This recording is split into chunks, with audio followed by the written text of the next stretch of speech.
Alright, brothers, everybody, we're gonna start, inshallah. Bismillah, walhamdulillah, salatu wassalamu ala rasulillah, wa ashhadu an la ilaha illallah wahdahu la sharika lah, wa ashhadu anna Muhammadan abduhu wa rasuluh. Rabbi shrah li sadri, wa yassir li amri, wa ahlul uqdatan min lisani yafqahu qawli. Rabbi zidna ilma wa rabbana faqihna fid din. Qulu amin. Allahumma salli wa sallim ala nabiyyina wa habibina wa nabiyyina Muhammadin صلى الله عليه وسلم وعلى آله وصحبه أجمعين. أعوذ بالله من الشيطان الرجيم. بسم الله الرحمن الرحيم. وإن يمسسك الله بضر فلا كاشف له إلا هو وإن يردك بخير فلا راد لفضله يصيب به من يشاء من عباده وهو الغفور الرحيم. صدق الله العظيم. Okay, brothers on that side, if you guys don't mind, like you can come here. That's all right. So, how's everybody doing? Alhamdulillah. So last week we discussed the Battle of Badr.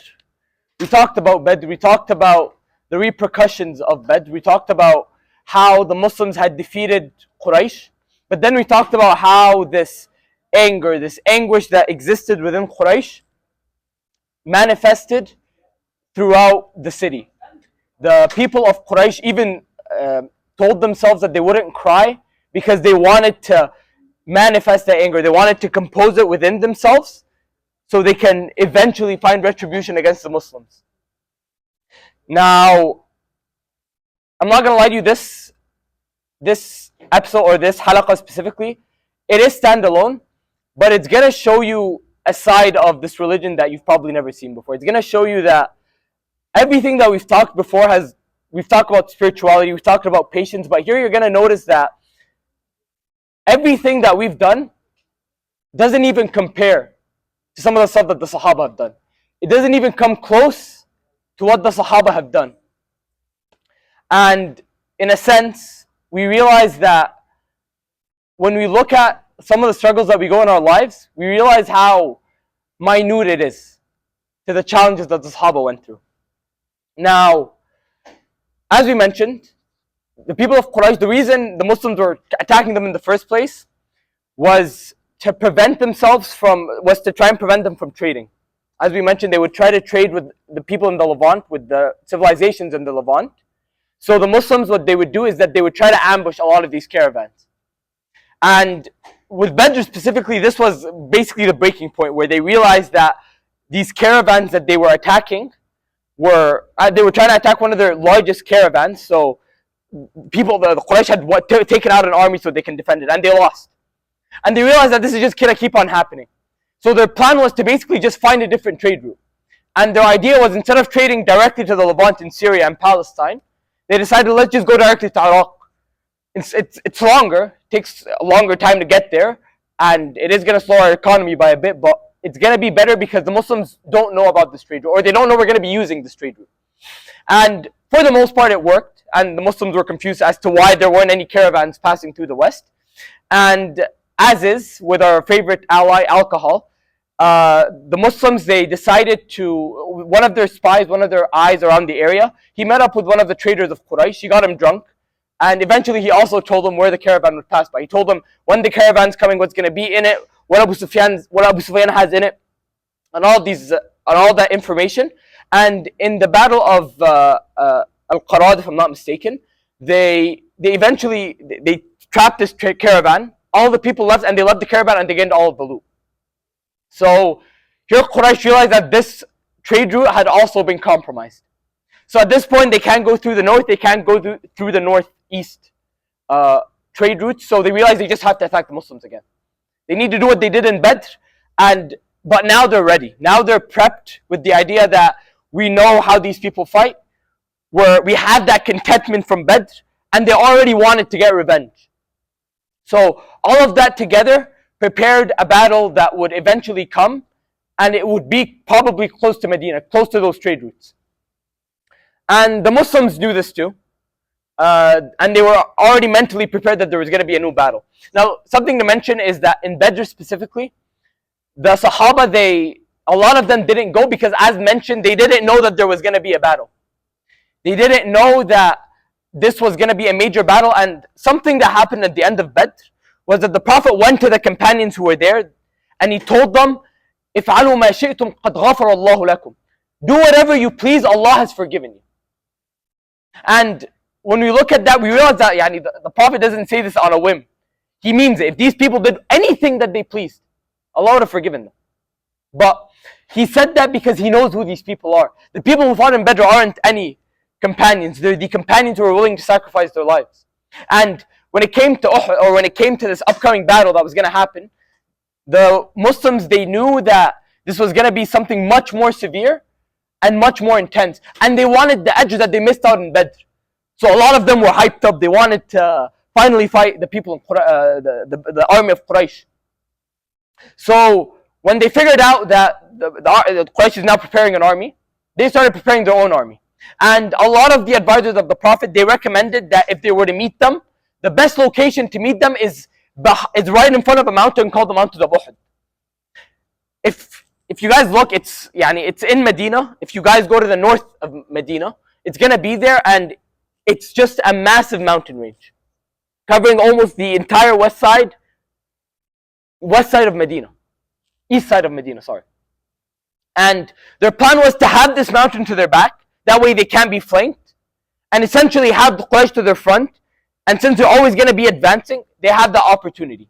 Their issue is that retreating is going to be a lot more difficult. But to them, they're not worried about retreating.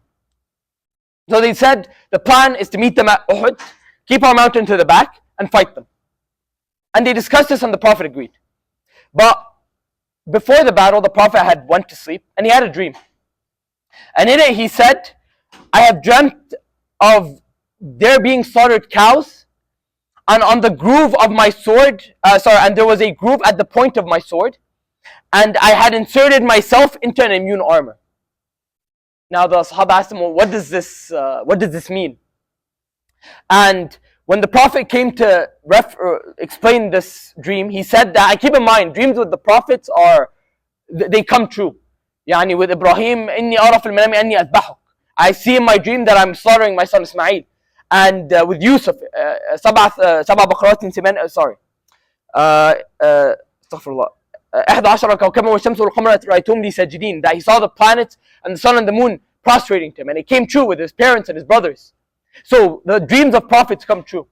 And here the Prophet, when he came to reference this dream and he came to explain it, he said that the slaughtered cows, they're going to be some of my followers. And the point and the groove at the point of my sword, it's going to be somebody close to me. Somebody from my house who would be hurt. And the armor is basically me retreating back into Medina. So the Prophet said, based off of this dream, I don't want to go out to battle. I'd rather we stay in Medina, we hold for a siege. That way we're protecting our city. And we're able to essentially tire out the army that's coming. But keep in mind, sieges, there aren't a lot of battles, or they're very... they're not very intense in that sense. So any battles or any points of warriorship wouldn't exist. So a lot of the companions pushed the Prophet. They said it's a dream. Maybe you explained it wrong. And they started trying to push the Prophet into going into battle. Point after point, the Prophet started consulting his people, and eventually he decided to go out. Prophet went home. He got his armor. He wore two layers of armor, and he got a helmet that he would wear. And he started preparing himself. Now the companions, they thought about it and they said, maybe we pressured the Prophet into doing something he doesn't want to do. So they went back, they're like, if you want us to hold for a siege, we'll do a siege. But here the Prophet said, a Prophet would not take the armor he put on, except after battle. The Prophet put on his armor, he devoted himself to going out, that's what's happening. So the Muslims, they prepared an army of about 900 companions, and now they set out for the mountains. And as they were setting out, they tried to get there as quick as possible because if the Quraysh army gets there before them, they're going to have an advantageous camp rather than the Muslims. So the Muslims, they got to the location and they camped near the mountains. Now while they were there, they had about 300 hypocrites with them. One of them, and the leader of them, was Abdullah ibn Ubay ibn Salul. Abdullah ibn Ubay, by the way, when the Prophet was talking about sieging the city, the only person who was actually supporting that opinion was Abdullah ibn Ubay. None of the other companions were with that opinion. So when they finally went out for battle and they started camping, and just the night before the battle, Abdullah ibn Ubay said, doesn't look like Quraysh's army are coming. And even if they're coming, it's better for us to just defend our city. And we'd be better off, and that's what the Prophet wanted to do anyway, so might as well do it. And then he said, I'm going back, so whoever wants to come with me, they can come back. Now a false rumor basically spread that the Muslims were all coming back. So a bunch of the companions were going back, and a lot of the munafiqeen were going back, and the hypocrites were going back. But a lot of them also told them, that's not the Prophet's command, we're staying here, we're camping here, we're battling tomorrow. And overall, about 300 people went back. So now we went from about 900 or 1,000 people to 700. And here, this also shows you that one of the ideals of the hypocrites, and it's mentioned, by the way, similar to how I mentioned that Surah Al-Anfal discussed Badr, the second half of Ali Imran is basically talking about Uhud. The entire second half, almost the entire second half of Ali Imran. And it talks about how, when it comes to actual battle, the hypocrites, you always find them taking a back seat. They're never eager for this prosperous, that they're never eager for jihad in the sake of Allah subhanahu wa ta'ala. So the Prophet started prepping his army, and one of the things that he did, he went to his companions and he bought a sword. And he told his companions, who wants this sword? A lot of the companions came up. Ali came up and he said, I want it. The Prophet told him to sit down. Zubair came up and he said, I want it. The Prophet told him to sit down. Hamza came up, he told him, I want it. He told him to sit down. Umar came up and he told him, I want it. He said, sit down. Eventually, one of the companions, one of the most beloved companions, Abu Dujana, he came up and he said, what sits right? What is the right of keeping the sword? And then the Prophet ﷺ, he said, the right of keeping the sword is to fight with it to fight the disbelievers with it until it starts bending. And Abu Dujana said, that's my right. And the Prophet gave it to him. Now Abu Dujana was so happy that the Prophet gave him a right that he didn't give all of these other companions, many of which were Mubashirin bil Jannah, many of which were been granted heaven. And he was so happy with this privilege that he took a band that he had, he took a red band, he tied it around his neck, and it's basically a sign of warriorship. And he started moving around like he was exultant, like he was very happy with this right. And when the Prophet saw him, he laughed and he said, this is a walk that nobody liked, that the Prophet and that Allah and His Messenger do not like, except in this context, except in the context of fighting the disbelievers, except in the context of showing ourselves against those who fight us. And that's the only time that as Muslims are allowed to show off, is in the sake of showing the people who are our enemies, who would dare fight us and fight Allah and His Messenger, that we are the Muslims, that we have rights and we have privileges that they will never, ever be able to see. And the Prophet, he put Ali, Al-Miqdad and Hamza as the leaders of the different sections of the army, or the different regiments of the army. So Ali was on the left flank, right flank, Al-Miqdad was on the left flank, and Ali was and Hamza was in the middle. And each of them had their own army to manage. And again, 700 each. Now Quraysh came with a force of about 3,000. So basically each man is fighting 3 people, more or less. And they came with a lot more cavalry and they came with a much stronger force. But the Muslims had gone to Uhud earlier, so they had an advantage of keeping, as you can see, keeping the mountain to their back. But there was just one minor issue with this location, is that on this side of Uhud, if you look over here, between this dark shaded area and the mountain itself, there was a small decline that made it very easy for horses to go through. And the Prophet had worried that the enemy cavalry could flank through this route. So he said he wanted to put archers up on that mountain, and it's called the Mount of the Archers Mount. And he said that I'm going to put archers here, and basically they're just going to watch our flank. They're going to make sure that if any enemies are trying to wrap around the mountain, they would shoot them, and they wouldn't allow them to get through. So the Prophet brought an army of 100 archers. He told them, you stay on this mountain no matter what. No matter what. If we're winning, you're on that mountain. If we're losing, if all of us are dying, you're on this mountain. If we won and we're getting all of the loot, all of the war loot that we can get, you're on this mountain, and you can't leave until I tell you to leave. Direct and specific orders from the Prophet. So now we have the army, as is, lined up. We have the archers on their mountain. And we have Quraysh now preparing the army right in front of the Muslims. Now, something that I would like to mention in regards to warfare is that with the Arabs and in general, a tradition in warfare is keeping what's called a flag. And with this flag, what you would do is it would generally be held by somebody in the middle of the army. And the idea of this flag is so the person who's leading the army can position the army. So for instance, if I want my soldiers to move to the left, I'll tell my flagsmen to move to the left, and the entire army is going to move to the left. If I want them to move to the right, same thing, front, back. And another thing is that this tells you if your army's been infiltrated. So it's in the middle of the army. So if this flag falls, that means the middle of the army has been infiltrated. And that means that to anybody at the back of the army, it's a good idea for you to retreat now. Because if they keep fighting, they're all just going to get slaughtered.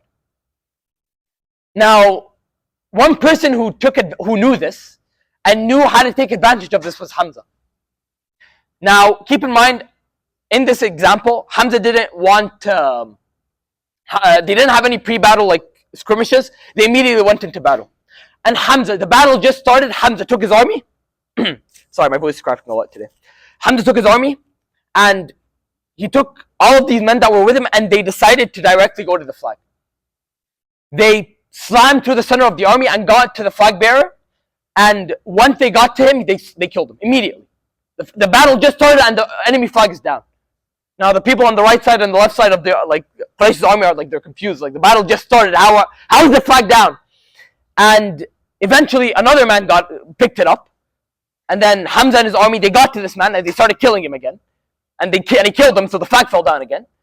And then another man picked it up and Hamza's killing him and they're just going back and forth. And now anybody on the side of the army is just looking and the flag's going up and down, up and down, up and down.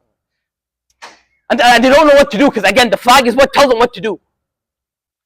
And once they finally were able to compose themselves in the center, who noticed that the person who noticed Hamza's strategy was Ali. So Ali started picking up and he started coming and he started killing the flag bearer. So now the army is literally Hamza's and Ali's army just trying to gather up on the flag bearer. And both of them are just killing him. And keep in mind, he's in the center of the army, so they're all surrounded. And Miqdad was now actually trying to fight battles like a normal human, but at least with Hamza and Ali, they were all trying to gather around the flag bearer and kill them as much as possible and basically forcing the army to retreat. And it did work. A lot of them did start to retreat. Now the people, the army of Quraysh, one of them realized this, and he decided to now go and attack the Muslim flag bearer. Now the Muslim flag bearer was Mus'ab ibn Umayr. In case you guys don't remember who Mus'ab ibn Umayr was, he was the first ambassador of our religion, first ambassador of Islam. The Prophet had sent him as the first of the Muhajirin to Medina, so he can talk to the people, so he can tell the people. And Al-Miqdad was very young, and by the way, being the flag bearer was an honor back then. The fact that the Prophet gave Al-Miqdad this role means that he has, because again, this is the man that is directly leading your army wherever he wants to go. So that shows you the trust that the Prophet put in Al-Miqdad and the prestige that he had. Now, that's the front of the army. In the back of the army, as we said, we have the archers who are and the archers, something weird was happening, that there was always this one infantry or one cavalry commander who used to always go, and then they used to shoot him, and then he also used to always come back, go and come back. So, and they don't understand why, because again, he can see them. So eventually they just saw him at the back, and he was just standing there. We'll talk about this commander in a second. And at the back, there was also the Prophet and a lot of his companions. Now, something you might ask is, why isn't the Prophet in front with the army? Something to notice is that the people of Quraysh know who the Prophet is. They recognize his faith. If they know where the Prophet is, similar to how I just mentioned, the people are surrounding the flag bearer. Now imagine that, but with the entire army around the Prophet. It's going to be a battle of defending one man. It's not worth it. So a lot of the Sahaba, they would keep the Prophet at the back. And with the Prophet was Sa'd ibn Abi Waqqas. Sa'd was, as I mentioned last time, he was the first person to shoot an arrow for the sake of Allah. And in this battle, the Prophet used to be with Sa'd, used to pass him his arrows. And every single time he would shoot, he would say, shoot, yes, irmi ya Sa'd fidaka ummi wa abi. It means, throw, O Sa'd, like shoot, O Sa'd, may my father and mother be sacrificed for you. It's, honestly, it doesn't really make sense in English, but it shows you the level of trust the Prophet had in his companions. From Mus'ab to Hamza to Ali to Sa'd, fidaka ummi wa abi. Now, as you can see, the Muslims are dominating the battle. The flag bearers dropped like 7 times. And now Quraysh is starting to retreat. They don't understand what's happening.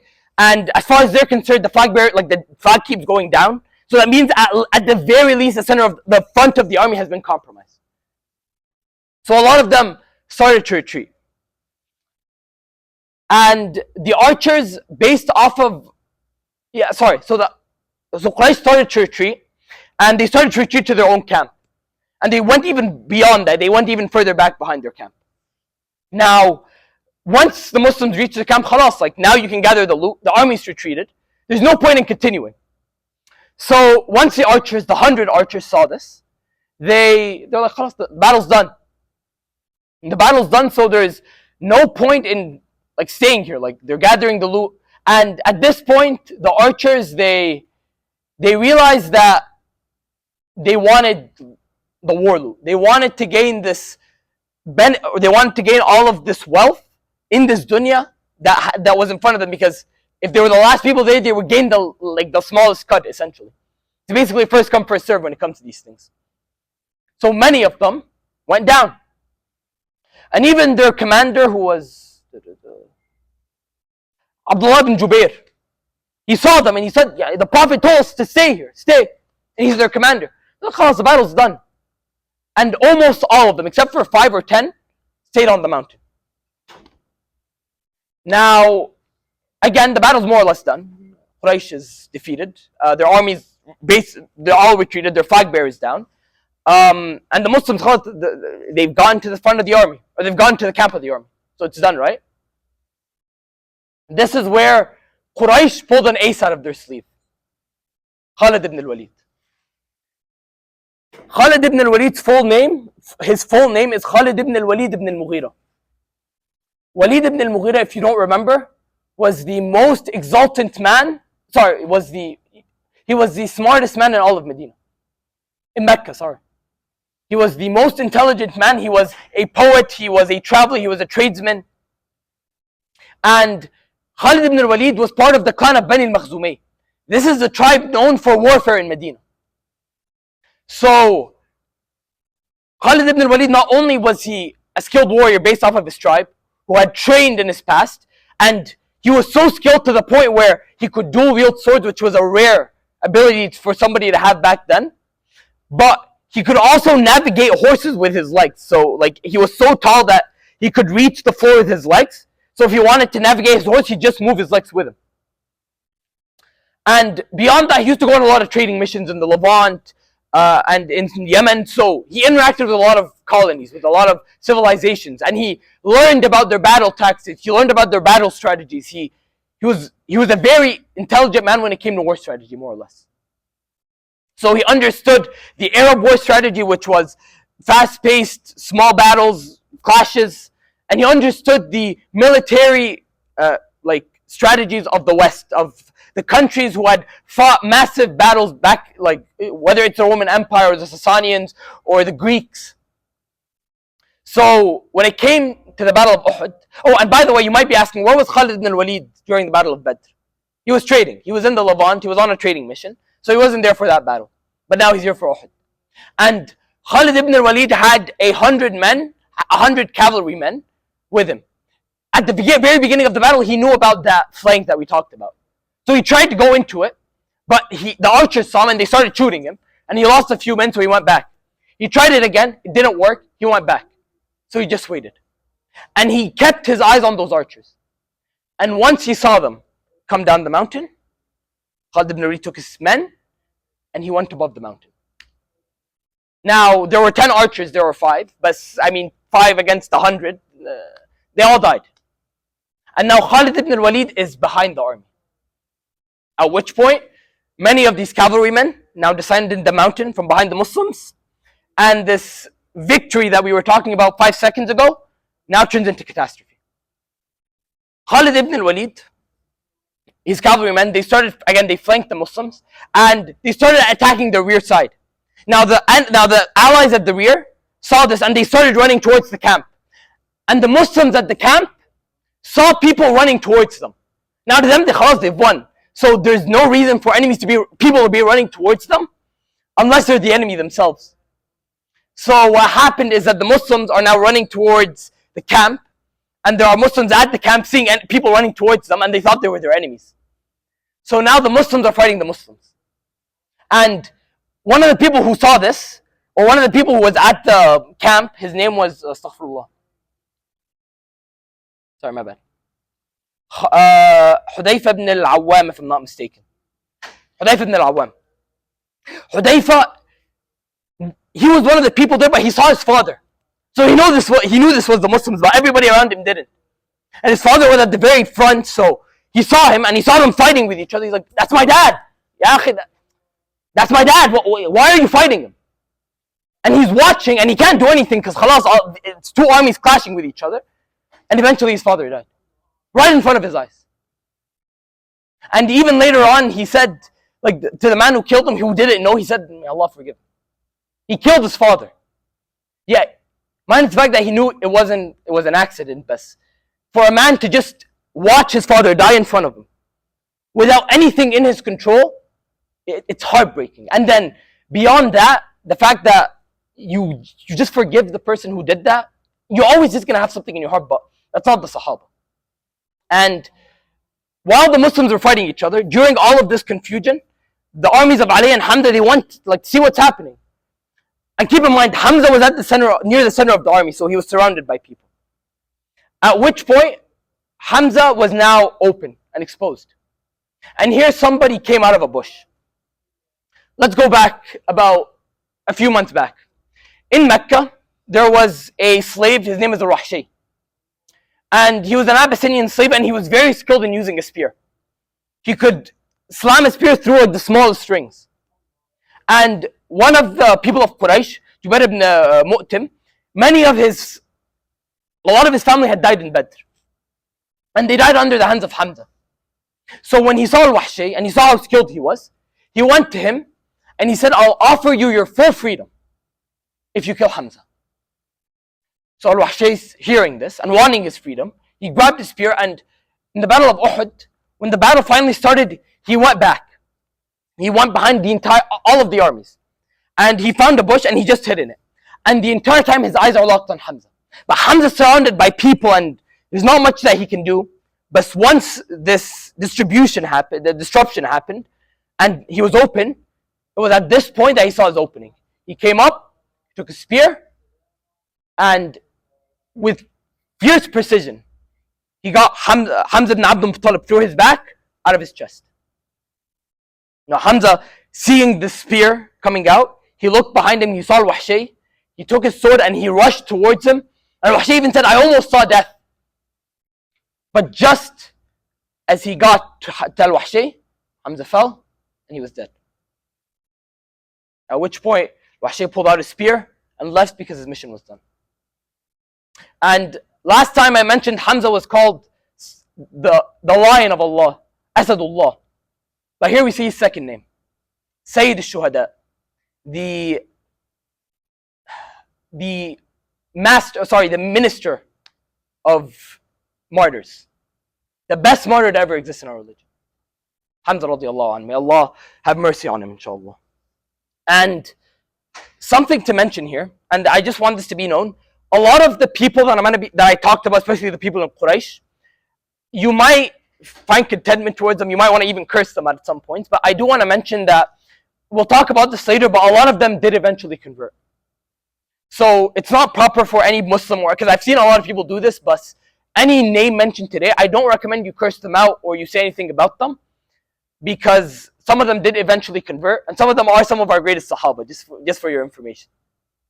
But once the Prophet, he's seeing his armies clashing with each other, he's seeing everything just nonchalantly not working, his archers coming down.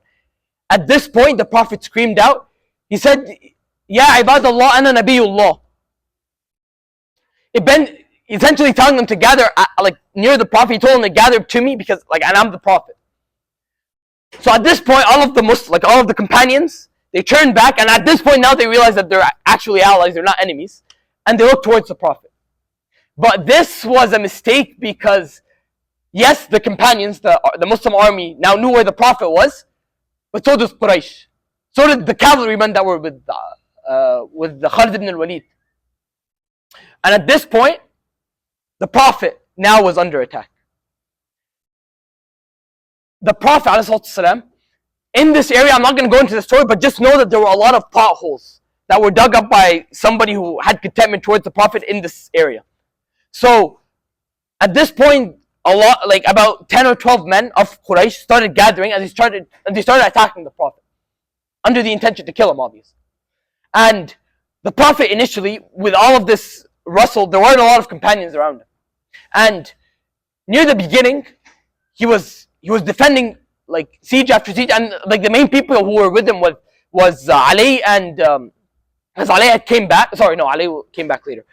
It was Sa'd ibn Abi Waqqas and astaghfirullah, and Abdullah ibn okay, it was Sa'd ibn Abi Waqqas, and Sa'd ibn Abi Waqqas was trying to help him, but there was Amara. Sorry, Amara was actually a lady.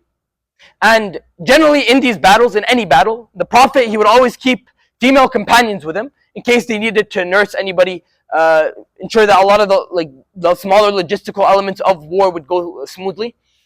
So she was at the back of the army, and now she's seeing the Prophet being attacked. So she's there to help him. And with Sa'd ibn Abi Waqqas, he's fending off 3 men on his own. She took a sword that she found on the floor, and she saw a soldier and she tried to strike him, but she was a lot weaker than him, and he was wearing armor, so it just rebounded. And then the soldier, he saw her, and he slashed her with a slash so deep, people said that you could put your arm through it.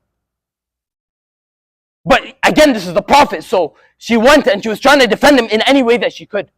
And eventually, during all of this wrestle, the Prophet fell into a hole by one of the enemy soldiers, and he thought he killed the Prophet, so he said, "I killed the Prophet," in a loud voice. And at this point, the entire Muslim army heard this. And they all assumed, you guys can come closer. And the Muslims assumed that the Prophet, khalas, he's dead. A lot of them, now here, one of 3 things happened. Some of them fell to the floor. And they were just incontent, as in, how could the Prophet, die? Some of them continued fighting. Some of them began retreating. Abu Bakr and Umar, they fell to the floor.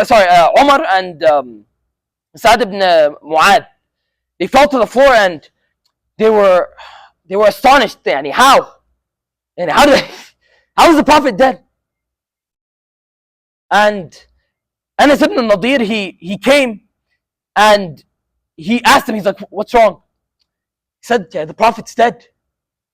He said, "If he died, then I'm going to show Allah what I can create." And he asked Allah for forgiveness for those who fell on the floor, who couldn't continue. And then when he saw Sa'd ibn Mu'adh, he said, "Sa'd, I can smell the scent of Jannah. I can smell it." And he went in, and Sa'd said, I don't know how he did what he did. He went into the middle of Quraysh's army, slashing man left, right, and center. And he got hit so many times with every weapon that you can think of. About 80 times, to the point where after the battle, when they found his body, they couldn't tell it apart. And his sister was the only one who was able to figure out it was him because she saw part of his thumb. With Anas ibn Nadir specifically, there's a hadith that Qudsi narrated about him, where Allah, after his death, he was brought to Allah subhanahu wa ta'ala. And Allah asks him, "What do you want?"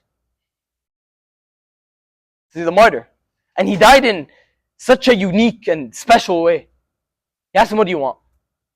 "What do you want? What do you want?" "Jannah." "What do you want?" "Jannah." "Peace." "Anything." Anas said, "Bring me back so I can die in the same way. Bring me back to life so I can die in the same way. Khalas, he's made it. Yani he's in front of Allah subhanahu wa ta'ala and he's asking him, what do you want? Would you ask for that same death again? But that just shows you how, special this death is. How putting yourself out there for the sake of Allah and the gratitude that some of these Sahaba had. And Allah tells them that if it wasn't for the fact that my sunnah is that people would not come back to life, I would have done it. And then he says, if that's not the case, then at least tell them where I am right now. And Allah subhanahu wa ta'ala, he says, وَلَا تَحْسَبَنَّ الَّذِينَ قُتِلُوا فِي سَبِيلِ اللَّهِ أَمْوَاتٍ بَلْ أَحْيَاءٌ عِنْدَ رَبِّهِمْ يُرْزَقُونَ. Do not expect those who died in the sake of Allah are dead. They're alive. They're at their Lord, with their Lord, being given their prizes. فَرِحِينَ بِمَا آتَاهُمُ اللَّهُ مِنْ فَضْلِهِ وَيَسْتَبْشِرُونَ بِالَّذِينَ لَمْ يَلْحَقُوا بِهِمْ مِنْ خَلْفِهِمْ أَلَّا خَوْفٌ عَلَيْهِمْ وَلَا هُمْ يَحْزَنُونَ. They're happy. They're happy with what Allah's given them. And they tell the people that come after them, the people who are still there in the battleground, to be happy, because you're gonna follow me, you're gonna come after me, and you're gonna see the gains that I've gained. Wallahi, dying for the sake of Allah, when I see some of the martyrs, in Palestine specifically, wallahi, I feel happy for them. I'm sad as to why they're being martyred, but wallahi, there is no luckier person on this earth except for that person right there. Dying for the sake of Allah, knowing that he is going to be going to the highest strength in front of his Lord, being asked, what does he want? Now the question is, what do you want? And given that, now with the Prophet, some of the messengers, with the Prophet himself, Mus'ab ibn Umair, he was with these Sahaba. And he's the flag bearer, so he's carrying the flag. When he saw Umar, when he saw Sa'd, and he saw these companions just on their floor, out of a miracle of Allah subhanahu wa ta'ala, he comes up and he says, وَمَا مُحَمَّدٌ إِلَّا رَسُولٌ قَدْ خَلَتْ مِنْ قَبْلِهِ الرُّسُلُ. Muhammad is just a messenger, similar to all of the messengers that came before it. أَفَإِن مَاتَ أَوْ قُتِلَ انْقَلَبْتُمْ عَلَىٰ أَعْقَابِكُمْ. If he dies or is killed, you turned on yourselves. You lost yourselves. وَمَنْ يَنْقَلِبْ عَلَىٰ عَقِبَيْهِ فَلَنْ يَضُرَّ اللَّهَ شَيْئًا وَسَيَجْزِي اللَّهُ الشَّاكِرِينَ. And whoever turns on himself, whoever gives up on himself, Allah will not, he's not going to lose anything. Allah's all rich, he's all powerful. He doesn't need any of this. It's up to you. At the end of the day, everybody who gained are those who died, those who did it for themselves. And Allah will reward those. And Mus'ab ibn Umair died in the Battle of Uhud, the first ambassador of Islam. Now back with the Prophet ﷺ, a lot of the companions came back. Ali came back and started helping Sa'd to fend off some of these enemies. Abu Dujana, again the man who wrapped that wrap around his head, he jumped into that hole, and at which point some of the people started shooting the Prophet ﷺ. Something to mention, when the Prophet was in this hole, some of the people of Quraysh, his enemies, they started throwing, they were so desperate just to get to him, they started throwing rocks, started hitting the Prophet in his head and in his shoulder, and he started bleeding everywhere, and there were skid marks all over. Abu Dujana couldn't handle this. He jumped in, and at which point some of the archers started shooting the Prophet, but Abu Dujana was trying to shield him. They compared Abu Dujana to a hedgehog, from how many times he got shot trying to protect the Prophet. And then Az-Zubair jumped in to try and help the Prophet, and Az-Zubair, he saw a metal in the Prophet's cheek, and he couldn't stand it. He couldn't stand seeing the most beloved man to him with just any blood coming down his head. He tried to pull it out, but it's deep inside, so he bit on it. And he bit on it so hard, and he's trying to pull it out, it broke his tooth. And he kept holding until he was able to pull it out. And then Talha came in, and he went into the hole, he grabbed the Prophet and he started running with him. And Umrah, as I mentioned, was getting slashed by enemies. Ali and Sa'd holding down 3 enemies. And you see all this, and then you come back, and then you find somebody telling you, I don't want to fast during my exams. Or you find somebody telling you 5 times a day is too much. Or wallahi, not speaking to girls is too hard. Or, yes. do you understand what it means for somebody to just throw himself to the point where he looks like a hedgehog from the amount of arrows in his back for the sake of one man? Wallahi, the only time you're going to find that love for the Prophet is when you sit down and you find peace with yourself, similar to how all of these men found peace with themselves and women found peace with themselves. They found themselves happy, complete, with purpose after the Prophet. So when they even see a skid mark on the Prophet's face, they can't stand it for themselves. And wallahi, when you feel that peace with yourself, when you finally feel that contentment with your religion, feel that relationship with Allah subhanahu wa ta'ala and His Messenger, so only then will you remember again that the reason you feel all of that is because the Prophet ﷺ brought that message to you. And once you hear that, when you hear that a drop of blood came down the Prophet's head, when you hear that people were stoning him coming out of Ta'if, when you hear that he was hungry, or when you hear anything that could negatively affect you, can't stand it. You just can't. If you want to take a time machine, go back to help them yourself. Best. We can't hold ourselves above the Prophet. There are men, companions out there who put everything out for him, and they did it for a purpose. At the very least, when you hear his words, respect it, follow it, and strive to be somebody like him. And then after that, after Talha carried the Prophet on his own shoulders and started running with him, he ran up the mountain. At which point the Prophet told him to gather. Now, Khalid ibn al-Walid and a lot of the Quraysh army are now seeing the Muslims disorganized. A person grabbed the flag, so now they know that they can attack again. So they started going forward. Now, at this point, the Muslims are trying to go up the mountain, and Quraysh is trying to do so too. Sa'd was with the Prophet, so the Prophet told Sa'd to shoot. Sa'd's looking, he's like, it's an entire army. Who do I shoot? He's like, Sa'd, irmi fidaka ummi wa abi. Shoot!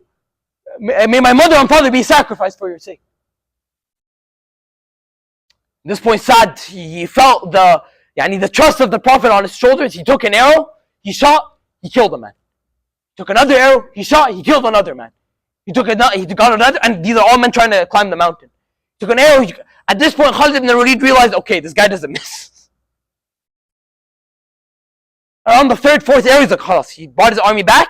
Now the Muslims were able to retreat above the mountain. At this point, Quraysh, they were able to push all the way to Uhud, and they saw them, but khalas, they can't engage with them anymore. They got the high ground, they don't have any advantage. At this point, astaghfirullah, Abu Sufyan, he called out to them. He said, a day for a day. Badr was for you, Uhud is for us.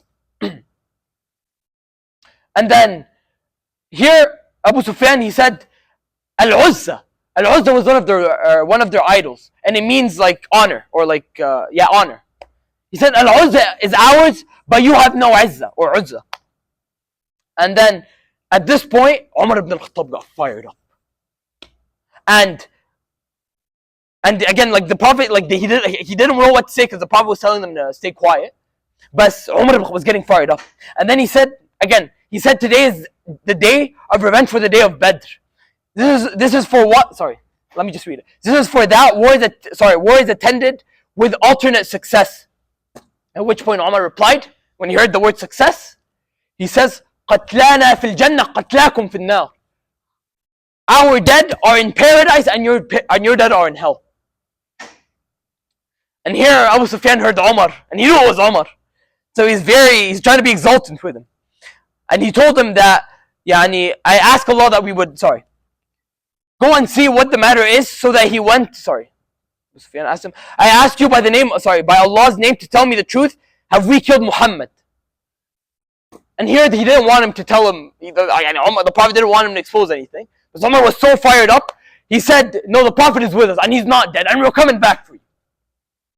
And even Abu Sufyan was so happy that he was even threatening them. He's like, we'll meet in Badr again. After this, the Quraysh, now that they're ahead, they have all of them dead, all of the martyrs in front of them. Here came a woman called Hind. Hind was the wife of Abu Sufyan, and she had also had people who had died due to Hamza's doings during the Battle of Badr. When she saw him, she looked at him, she grabbed a knife, she cut his stomach open. She took out his liver, she took a bite out, she put it back, and she started mutilating his face. And that's something that they did with a lot of the companions. That was a tradition that, in our religion, it's prohibited completely. But that was an Arab tradition to just mutilate bodies. And after all of this fiasco, around 75 Muslims had died versus the 35 that had died from Quraysh. And Quraysh now, they gathered their army and they went back. After the battle, and after Quraysh had left, the Muslims, they went down because now they need to bury their dead. When the Prophet saw Hamza, he saw him dead with a hole in his stomach, with his liver being eaten out, with his face mutilated. The Sahaba, they said, we never saw the Prophet cry. He was, when you cry so much, and they've never seen the Prophet cry this much, ever. The Prophet loved Hamza. Hamza, Asadullah, Hamza who went to defend the Prophet's honor when he heard him being cussed out. Hamza who was one of the two anchors of the Prophet when he wanted to go to Mecca. Hamza, when the Prophet heard of his deen, khalas, it gave him izzah with Umar ibn al-Khattab. Radiyallahu anhu. And when, after the people went back to Mecca, because of the amount of people who died, there were a lot of women who were crying, and each one was crying at their own house, at their own relatives. But Hamza had nobody. Hamza, he was alone, he wasn't married, he didn't have anybody to cry for him. At which point the Prophet went to his house and he said, who's here to cry for Hamza? At which point all of the women came to cry for Hamza.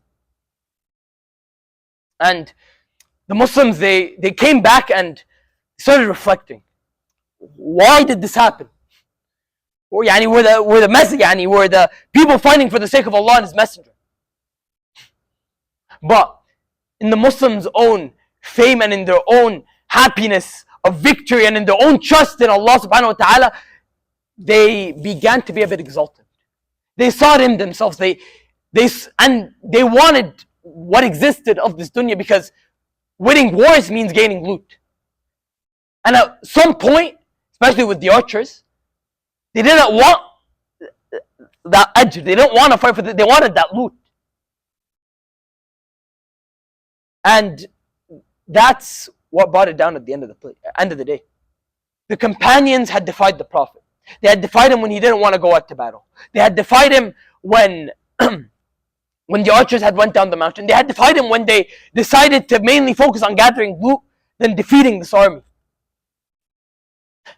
And then you look at any catastrophe or anything that happened to you in your own life. Any issue. Yeah, I mentioned this at the beginning. I mentioned the verse, وَيَمْسَسْكَ اللَّهُ بِضُرٍّ فَلَا كَاشِفَ لَهُ إِلَّا هُ. Sorry, in the verse after that. فَمَنْ اهْتَدَى فَإِنَّمَا يَهْتَدِي لِنَفْسِهِ. Whoever does good, you do good for yourself, and Allah rewards you. وَمَنْ أَسَاءَ فَعَلَيْهَا. And if you do bad, that's on you. Any bad that comes, it's going to come from you defying Allah and His Messenger. I promise you, look at any issue that ever came, you will find a correlation between you doing something that displeased Allah and His Messenger. Always. Even if it's something minor. And at the end of the day, Allah tests us. And something to note too, I say defeat, but both like spiritually and militarily, it wasn't really a defeat. Spiritually, yes, they had defied, but now they knew the consequences. They felt the consequences. The Muslims had never defied the Prophet during his lifetime after this battle. Ever. During battles and during wars. Ever. And we're going to talk about what happened because of that. And militarily, Quraysh, the reason they went to war in the first place was to secure their trade routes. They didn't do that. And yes, they killed 74 Muslims, but 74 out of 700, and they had 300 who went back. Barely killed a fraction of the army. And they noticed that. They're like, we didn't do anything. Yes, we killed a few of them. Yes, we killed Hamza, but we didn't do anything. And they were considering, but keep in mind, we were defeated near the beginning of the battle. Our army's tired. They were considering going back. But here, the Prophet knew this. And 3 days after Uhud, the Prophet gathered that same army and he said, let's go. Like we're gonna fight we're gonna meet with Quraysh again. Because if the Prophet leaves them, now it's definitely gonna be a defeat. Because they killed the Muslims, they gathered the army, they were able to hold the area, and the Muslims didn't meet back with them. So it's actually gonna be known around the Arabs that the Muslims were defeated. So the Prophet gathered those 700 men and he went, and he was going. Abdullah ibn Ubay ibn Salul comes back after all of this catastrophe. He's like, let me come with you. Prophet says, I only want the people who were with me on that day. So the Prophet gathered that army and they went to meet at an area called Hamrul Sa'd. I don't know how to pronounce it, my bad. But it was an area southeast of Medina, southwest of Medina. And here when Quraysh, they saw two Muslim cavalrymen, they killed them, but they knew the Muslims are coming. So at which point they decided to retreat, and when the Muslims got there, they didn't find the army, they stayed there for a few days to announce their victory, and then they went back. That's the end of it. It was bittersweet. Bitter in the sense that all of this happened and the loss and the amount of pain that was caused to the Muslims because of this battle was immense. It was immense. But it was sweet because now we knew. Now we knew that somebody who defies the Prophet, somebody who defies the word of Allah, we now know what happens to him. We now know that anything that he tries to do after defying Allah and His Messenger, we know the outcome for it. So now we know the way to prosperity. We know that when we obey Allah and His Messenger, Allah gives us Badr. When we disobey Him, we got Uhud. And something else that happened after the battle, as I mentioned, it wasn't a defeat, but it was known around the area that the Muslims had been weakened. And the Muslims were generally in a weakened state. So this started spreading around Arabia. And many tribes who were already in contentment with the Muslims were now considering actually going to fight them. And to bring like a bad situation to an even worse situation, one of the people in the area of Najd in Saudi, he came to them and he said that he wanted to learn more about this religion, and he asked the Prophet to send scholars with him, people with him, so they could teach him more about this religion. The Prophet told him, I know the people of Najd, if I send them there, there's a chance my people will die.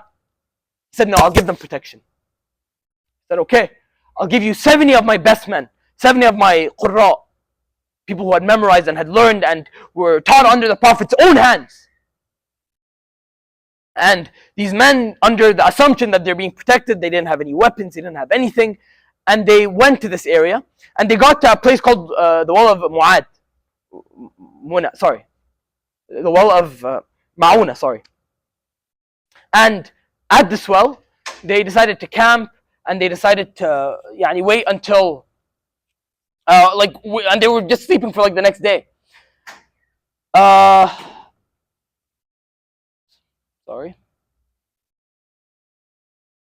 I don't have it here. I forgot the name because I forgot to write it here. But Amr ibn al-Tufail. Amr ibn al-Tufail was one of the tribes in Najd. And when he heard that the Muslims had come, and he was sent a messenger, he got annoyed. He's like, the Muslims are coming to me. He had an ego. He was arrogant. He killed the messenger. And then he asked them, where are the Muslims staying? They said at this well. He's like, massacre all of them. Every single one. And as these qurra, these people who were taught under the own Prophet hand were in their beds, they hear cavalrymen, they hear horses, they hear swords, armor clashing with each other. They wake up, and then one by one, they're all being cut off, all being killed, all but one. And that one who survived, I forgot the Sahabi's name, but the only reason he was alive is because he played dead. And after these 70 men were killed, this one Sahabi who was alive, he wants to go back to the Prophet to tell him what happened. So he was sneaking around and he found two men of that same tribe. Once he found them, he snuck up, he killed both of them. He took their horses and he ran towards Medina. Tell the Prophet. The Prophet was angered, but he asked him about the two men that he killed. The Prophet, when he told them about them, he said, I gave those two men protection. The Prophet immediately ordered, keep in mind, 70 of his companions just died. Sahabi killed 2 people who were part of the tribe that like massacred these men. He's like, I gave them a man, I gave them my protection. He said, gather the bounty that you would be given after you kill somebody mistakenly, because you killed them mistakenly, you didn't know. So Prophet gathered this money, he went to this tribe, and he gave them the money for these 2 people. Would you do this? And keep in mind, the Prophet, he prayed he prayed against these the people like Amr ibn Tufail and the tribes that killed these Muslims. He had prayed against them and he cursed them. But the Prophet wasn't again, the Muslims are in a weakened state. They didn't have any power to go and attack. But the Prophet never forgot about them. And we'll eventually talk about what he did with them later. And in addition to that, again, now that the tribes are starting to take advantage of the weakened Muslims, to the Prophet, a good offense is a good defense. So what he started doing is sending a lot of his Sahaba around the area to the tribes who were thinking of attacking them, and basically attacking them first. That way there's no motivation to go and attack the Prophet or attack the Muslims like in Medina. But overall, the Ahzab, the Arab tribes, they had understood that the Muslims were weakened. And in Medina and in Khaybar, if you remember, the Jews, when they heard about Uhud, they also realized that the Muslims are getting weakened. So this started stirring up with them, and they started smelling blood. And based off of this, we're going to be talking about how this came to be next time, inshallah. We're not going to be having a halaqah next week, bi'iznillah. We're going to be having, because it's reading week next week. So we're going to be doing it the week after, inshallah. I highly recommend you come to the next halaqah. It's going to be very interesting, inshallah. And again, the references, the sealed nectar and Tariq Suwaidan Sirah. Highly recommend you guys check both of them out. Again, the Tariq Suwaidan, it's in Arabic. But if you do know Arabic, I highly recommend you check it out. It's very good. As for the Quranic references, it's 2, but I'm basically giving you almost all of Ali Imran. Actually, do 179 instead of 171, or 180, around there. But Ali Imran, again, the second half of it talks about almost all of the verses I've referenced were from Ali Imran, and then like one verse from An-Nisa. Reference these verses, read them, read their translation, read their tafsir, whatever you want, but you have to go through these verses. After you've learned this is something that you need. With that in mind, I know I've run a bit over time, but سبحانك اللهم وبحمدك نشهد أن لا إله إلا أنت نستغفرك ونتوب إليك. أعوذ بالله من الشيطان الرجيم. بسم الله الرحمن الرحيم. والعصر إن الإنسان لفي خسر إلا الذين آمنوا وعملوا الصالحات وتواصوا بالحق وتواصوا بالصبر. اللهم صل وسلم على سيدنا وحبيبنا ونبينا محمد صلى الله عليه وسلم وعلى آله وصحبه أجمعين. سبحانك رب العزة عما يصفون وسلام على المرسلين والحمد لله رب العالمين والسلام عليكم.